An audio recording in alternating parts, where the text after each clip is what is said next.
maqaa Abbaa, kan Ilmaa, kan Hafuura Qulqulluu, Waaqa tokkoo, Ameen.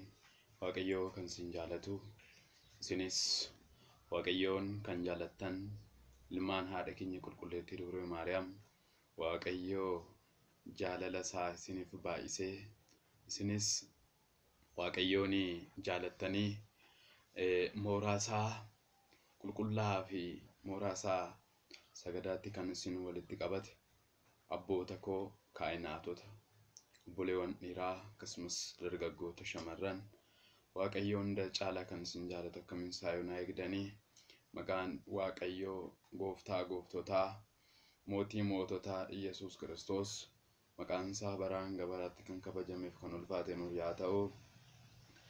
Akka fedhaa fi jaalala Waaqayyootti marii nuti guyyaa har'aa mari'annu yoo eeyyama Waaqayyoo ta'e, yoo Waaqayyo nuuf eeyyame, eeyyama isaa yoo nuuf ta'e kutaa kitaaba qulqulluu ergaa Hawaariyaa Phaawulos gara warra Xiimotewositti barreesse boqonnaa 6:20 irratti kan jedhu adaraa sitti kenname cimsii eegii jecha jiru irra laallee marii guyyaa har'aa namoonni hedduun na gaggaafattan irratti akkasumas waa'ee faarfannaa kutaa kitaaba qulqulluu keessaa maal jedhaa namoonni gara mana Waaqayyootti gaafa deeman maaltu isaan qunnamaa maalidhaa jennee kutaa kitaaba qulqulluu irraa isiniif waliin mari'annaa. Ergaa kanatti darbuun duratti beeksisa chaanaalii keenya waldaa hafuurawaa barattoota Oromoo ortoodoksii tawaahidoo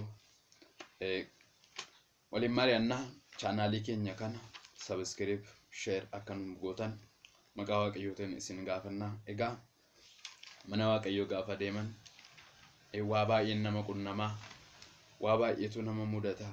Nutis immoo amantaa keenya kana amantaa abbootaa, amantaa qulqullootaa Waaqayyo kan jaalatanitti wareegaman kan akka qulqulluu Giyoorgis fa'aa, abbaa keenya Taklaa Hayimaanotii fa'aa amantaa isaaniitiif morma isaanii kan muran namoota hedduun amantaa ortodoksiif jecha kana wareegamaa jiran ni jiru. Haa ta'uuti ergaa gara barnoota keenyatti yoo darbinu Phaawulos jecha isaa kanarratti gaafa dubbatu ilma isaa Xiimotewositti maal dubbate, maaliif dubbate jennee gaafa ilaallu maaliif jecha kana maaliif dubbate jennee gaafa xiinxallee jechicha kana ilaallu maalidhaa, jechi kun maaliif dubbatame gaafa jennu seenaa kana duubatti deebinee kutaa kitaaba qulqulluu irraa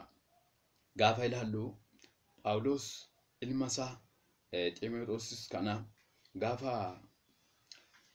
biyya Xiimotewosittis gaafa ergu yaa ilma koo adaraa sitti kenname cimsii eegi jedhetti kenna. Ilmi isaa kunis gara mandara sanaatti gadi bu'ee miidhagina mandara sanaa jaalate jedha seenaan kitaaba qulqulluu. Miidhagina mandara sanaa jaalatee achumaan achitti hafe. Abbaan isaa Phaawulosis itti gadde mucaasaa kanatti itti gadde. Ergaa Phaawulos mucaasaa kanatti gaafa gaddu ilmi isaa Xiimotewos kun adaraa sitti kenname cimsii eegi jedheen Phaawulos ergaan isaa inni jalqabatti kenne hin jira waanta ta'eedhaaf ilmi isaa kunis kennaa isaa kana gaafa dagatu abbaan isaa itti aare akkasumas itti dallane. Ilmi isaa kun kanuma bareet ajaja abbaa isaa dhageetti deebi'ee miidhagina mandara sanaa dhiisee gara sagalee Waaqayyootti lallabuutti deeme. Nunis har'a sagalee Waaqayyoo dagannee, har'a qorumsa Waaqayyoo dagannee meeqaa keenyatti iddoon taanetti kufaa jirra.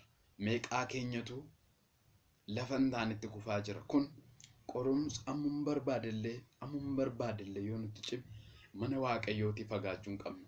Manni Waaqayyo bultoo isaati waanta ta'edha. Manni Waaqayyo waa baay'ee isaati haa. Yookaan qorumsi hedduu isaanii yookaan waa baay'eetu jira. Kalees warreen nu ari'achaa jiran waa baay'eetu jira. Nu ari'ataa warreen turan baay'eetu jira. Haa ta'uuti egaa turtii keenya keessatti qorumsi akkuma jiru fakkeenyaaf ani yeroon faarfannaa baasuuf deemu waa baay'eetu jira.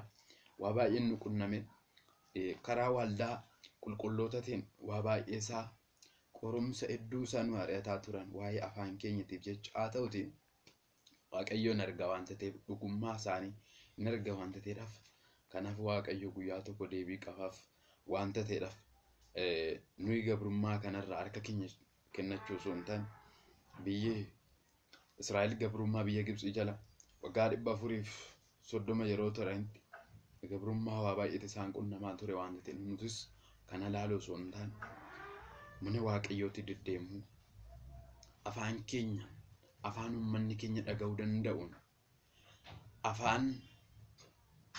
afaan uummanni keenya ittiin lallabuu danda'uun waa'ee afaan keenyaa waa'ee qooqa keenyaa namoonni maaliif afaan keessanii hin lallabdu maaliif afaan keessanii faarfattachaa jiru nu immoo isa Waaqayyoon argaa waanta ta'eedhaaf waan keenya waaqa afaan keenya dhaga'utu waanta ta'eedhaaf nuyi